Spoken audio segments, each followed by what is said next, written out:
Hello viewers. आज हम बात करेंगे चाइना के एयर टू एयर मिसाइल्स के बारे में।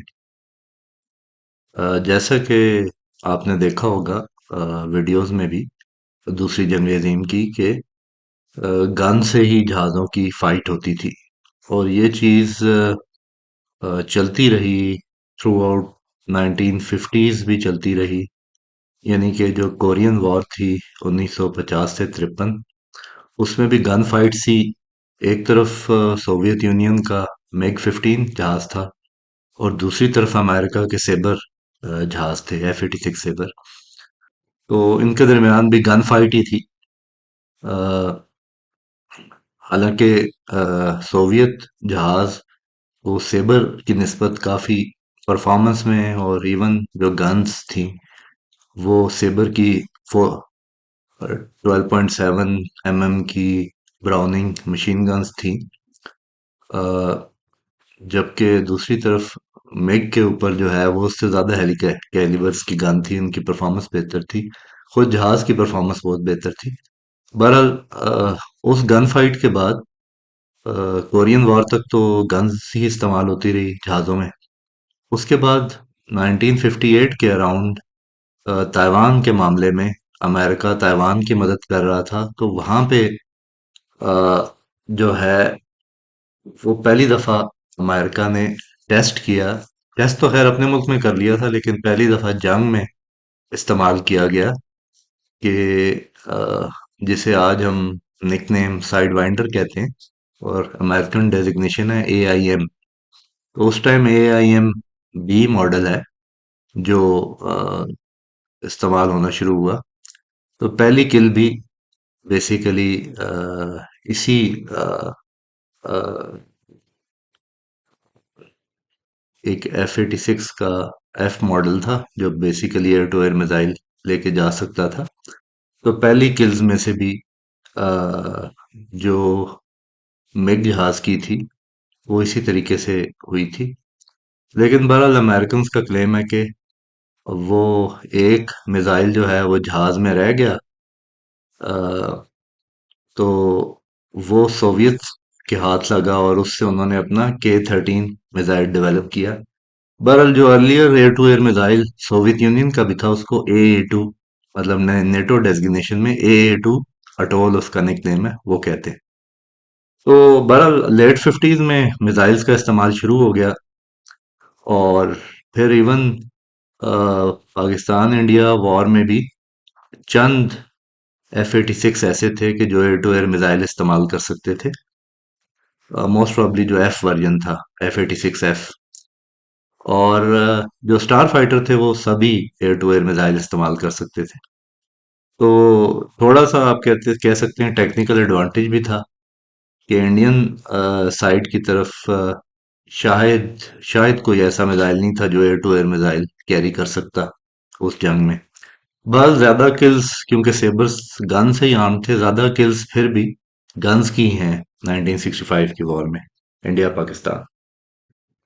तो अगर पुराने में तो हम शुरू करते हैं, यानी कि शॉर्ट रेंज मिसाइल्स, फिर मीडियम और long range air to air missiles पे मैं एक अलहदा वीडियो बनाऊंगा। तो शॉर्ट रेंज मिसाइल्स में जो एयर टू एयर मिसाइल है उनमें सबसे पहले PL-5 आता है चाइना का। और PL से बनता है, वो चाइनीज में पाई ली है, यानी कि इसका मतलब है थंडर बोल्ट। तो जो सारे चाइना के मिसाइल हैं उनसे पहले PL आता है। तो PL-5 है सबसे पहले। इसमें कोई एग्जैक्ट सन तो नहीं है, लेकिन मेरा ये ख्याल है कि ये 60s और 70s की बात है, जब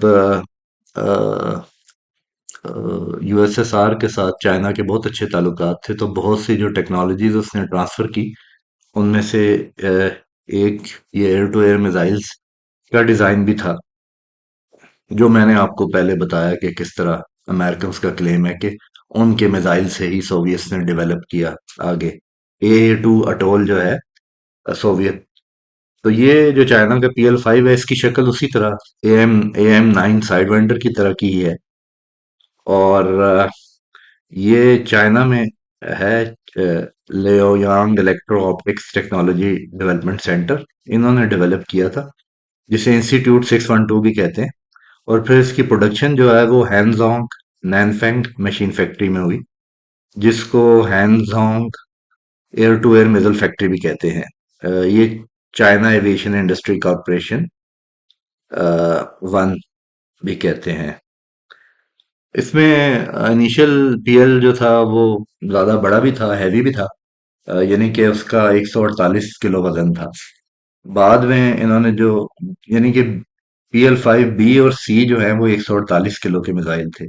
फिर जो PL5E डेवलप हुआ है, ये एक तो 83 kg का था। दूसरा ये है कि रेंज में भी उससे थोड़ा सा बेहतर हो गया। बी और सी की रेंज इनिशियली 1.3 किलोमीटर से 16 किलोमीटर तक थी।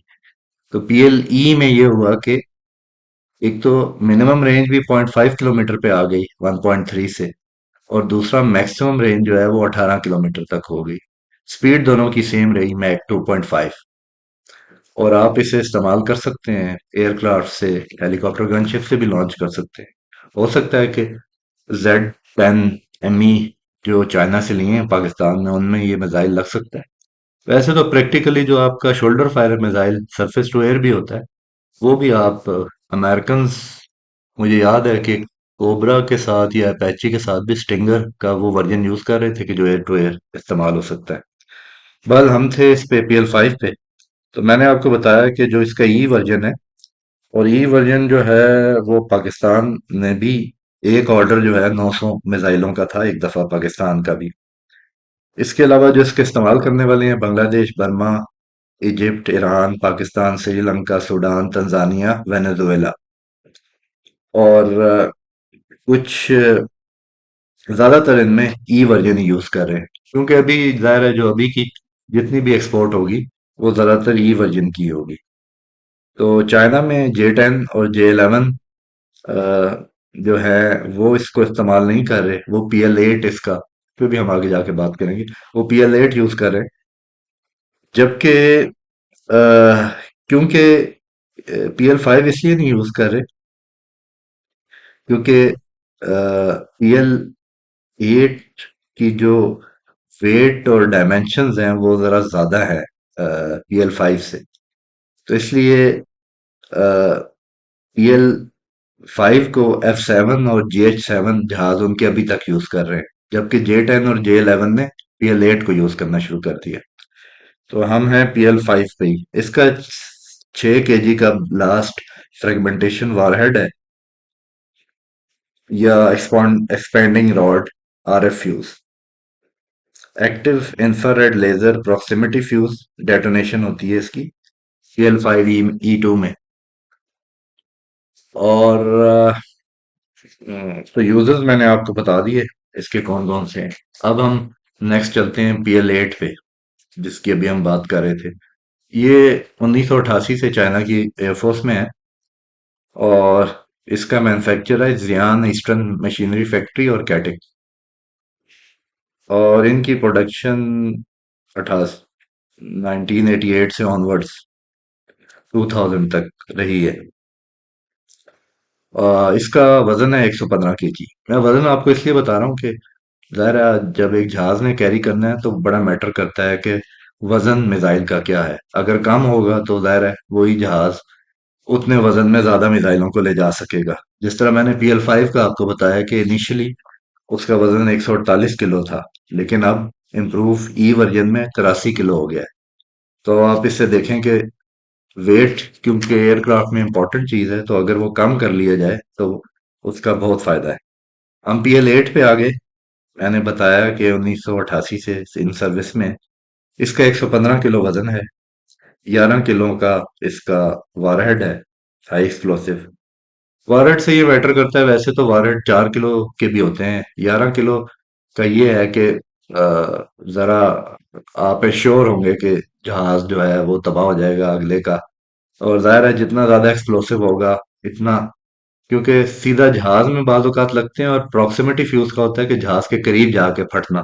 तो जाहिर है अगर वारहेड बड़ा होगा तो करीब जाके फटने में भी उसका दायरा ज्यादा बड़ा होगा, बड़े वारहेड का। इसकी PL8 की जो रेंज है मैक्सिमम वो 20 किलोमीटर है। स्पीड मैक्सिमम 3.5 है। पैसिव इंफ्रारेड होमिंग, यानी कि हीट सिग्नेचर पे लॉक होता है। एक्चुअल में जो इम्प्रूवमेंट इन मिसाइलों में आई है वो उसको कहते हैं ऑफ बोर शूटिंग।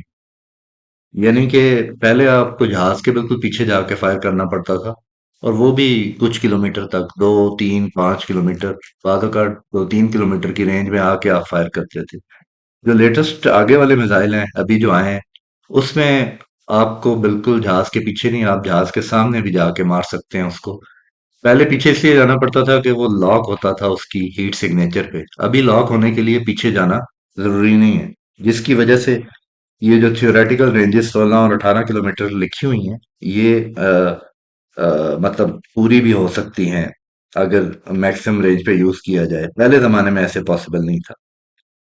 इसमें अच्छा, PL8 पे से हम PL8 को ये कहा जाता है कि इजरायली एक शॉर्ट रेंज मिसाइल है, Python 3 air to air missile.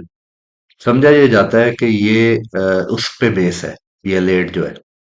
अब पाइथन 5 तक आ चुका है मेरे ख्याल में इसराइल का, जाहिर है पाइथन 3 एक ओल्डर वर्जन था। तो इसराइल और चाइना के ताल्लुकात टेक्नोलॉजी में काफी पुरानी बात है, 80s 90s में रहे हैं। तो ये उस जमाने में पाइथन 3 से इसराइल ने कॉपी किया है। अब ये मोस्ट प्रोबेबली पेमेंट पे ही काम हो रहा था। हालांकि इसराइल ये हरकत करते हुए अमेरिका को नुकसान पहुंचा रहा होता है, लेकिन इंटरनेशनल आर्म्स बाजार में ये चीजें चलती हैं। आपको पता चलेगा जब आप और भी पढ़ेंगे इस तरह की बातें कि क्या क्या होता है इंटरनेशनल आर्म्स बाजार में। तो ये PL8 के बाद फिर नेक्स्ट, मतलब इसकी बेस कहते हैं इजरायली पाइथन 3 मिसाइल ही था, और फिर इसी की बेस पे चाइना ने इम्प्रूव्ड आगे PL9 को डेवलप किया।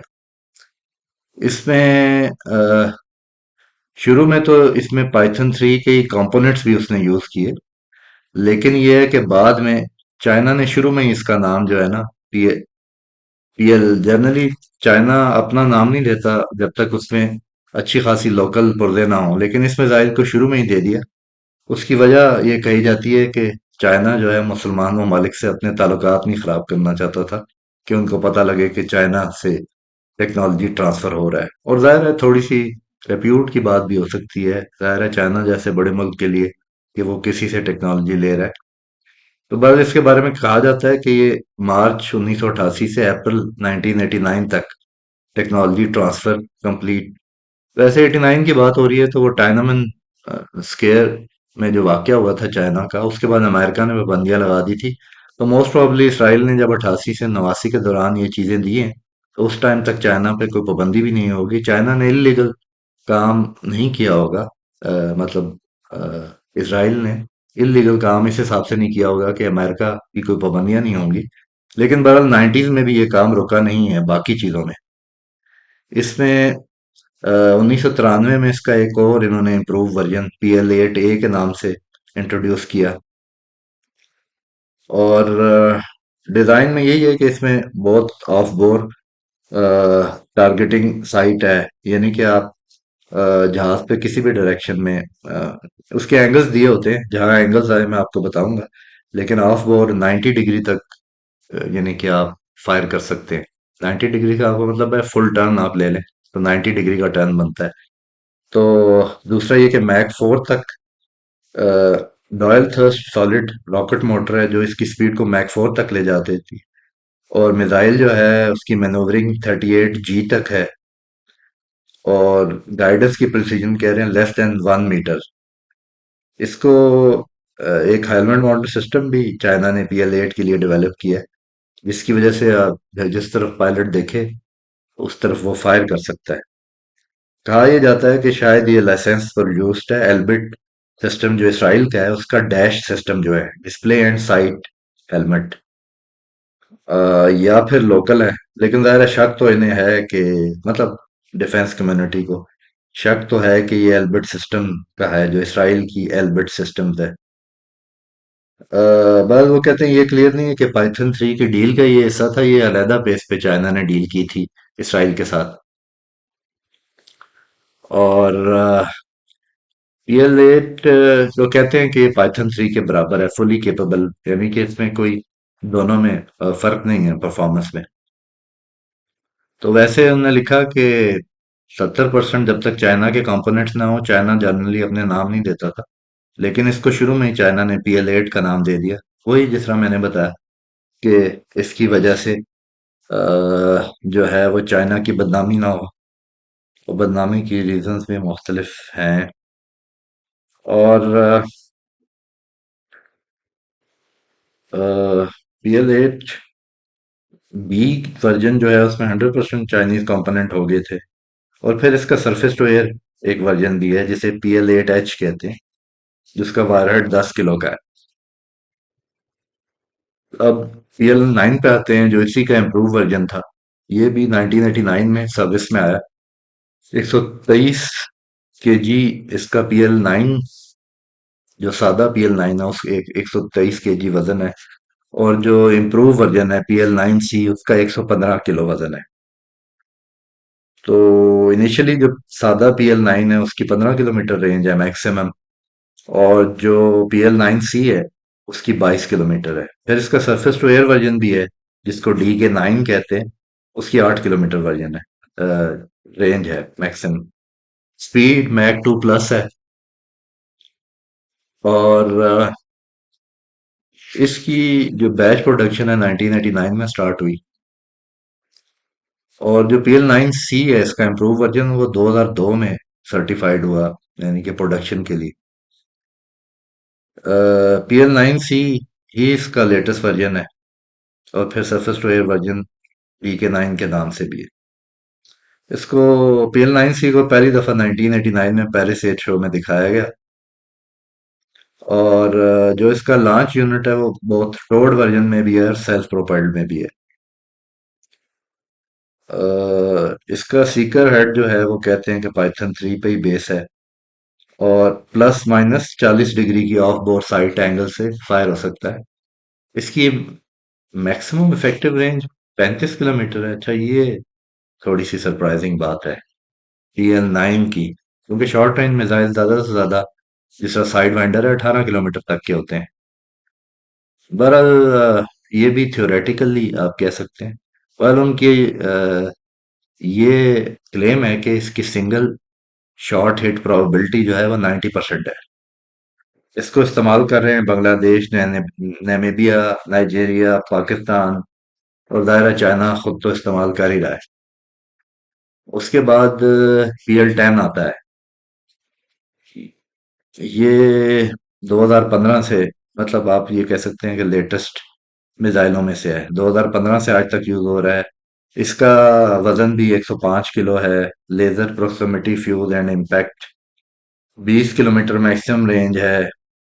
मल्टी एलिमेंट इमेजिंग इंफ्रारेड है।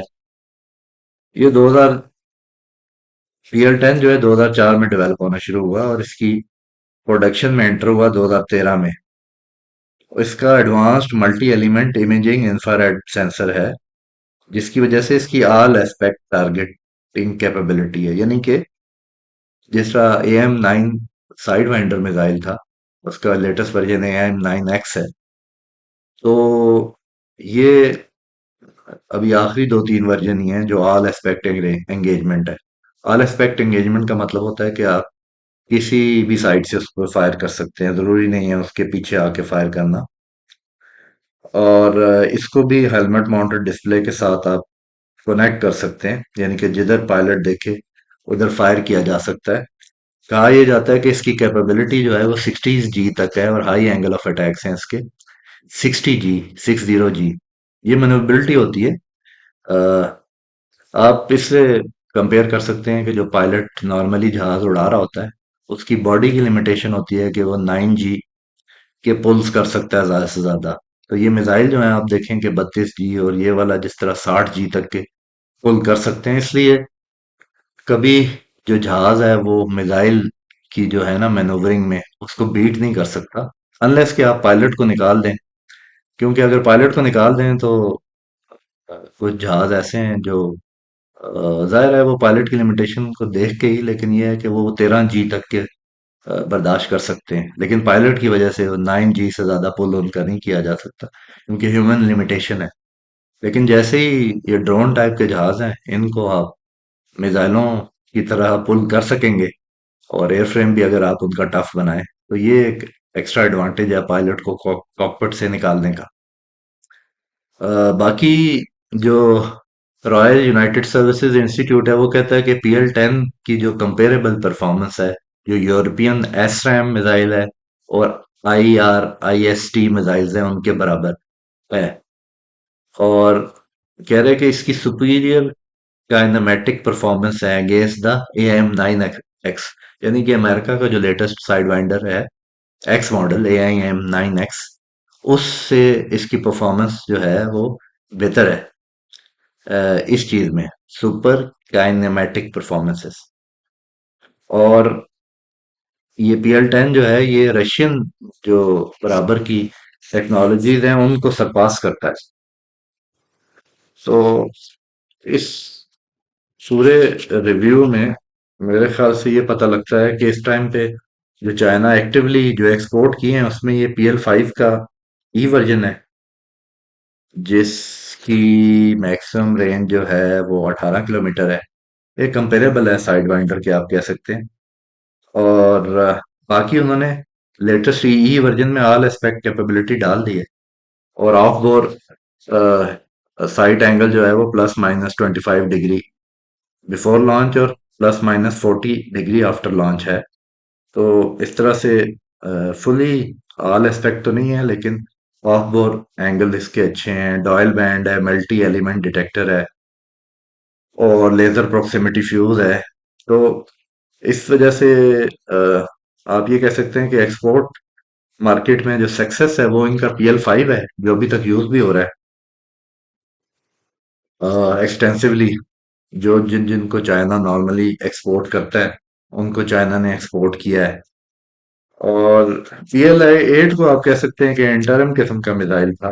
और दूसरे नंबर पे फिर ये PL-9 है जो चाइना ने एक्सपोर्ट किया है, यानी कि जनरली वो जिन मुल्कों को एक्सपोर्ट करता है, PL-5 और PL-9। बाकी PL-8 कुछ ऐसा एक्सपोर्ट नहीं हुआ, इंटरम किस्म का डिजाइन था। और PL-10 जो है वो अभी क्योंकि 2013 से प्रोड्यूस हो रहा है, 2015 से इन सर्विस में आया है, तो ये शायद अभी तक चाइना ने किसी को एक्सपोर्ट नहीं किया। ये इनका latest short range air to air missile है, PL-10। तो इवन इनका जो J-20 5th जनरेशन फाइटर है उसके वो भी PL-10 ही कैरी करता है, अ, जो एयर टू एयर मिसाइल है। तो मीडियम और लॉन्ग रेंज चाइनीज मिसाइल्स के लिए मैं एक और वीडियो बनाऊंगा। तो आज के लिए इतना ही। Take care, bye.